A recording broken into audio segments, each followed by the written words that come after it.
How I started in jiu-jitsu, I was in Rio de Janeiro on vacation. And I was going around to all the different martial arts schools and working out. And every school I went to, the name Gracie Jiu-Jitsu kept popping up. And they said, oh man, the Gracie Jiu-Jitsu, ooh. And I said, I've got to find out who they are. So I finally tracked them down in Rio, and I went to their school. And I met Mr. Gracie, the father. I met Rickson Gracie, who was the world champion at that time, and Hoist Gracie.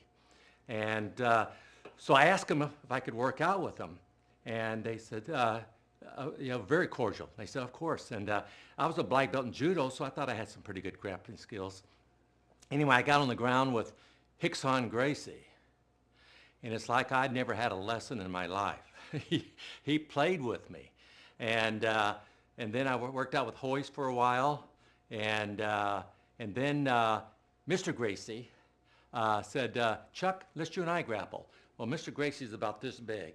And I said, okay. So we got, started working out, and I got him down, and I mounted him.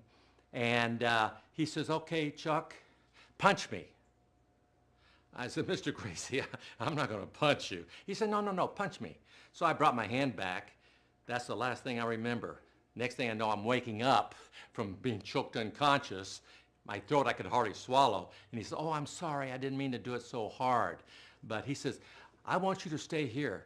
He says, you got great potential. I can make you a great jiu-jitsu person. And unfortunately, I was getting ready to do a movie, and I couldn't stay there.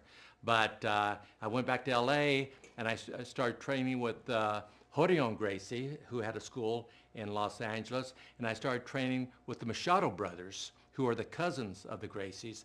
And I've been with them now for 28 years.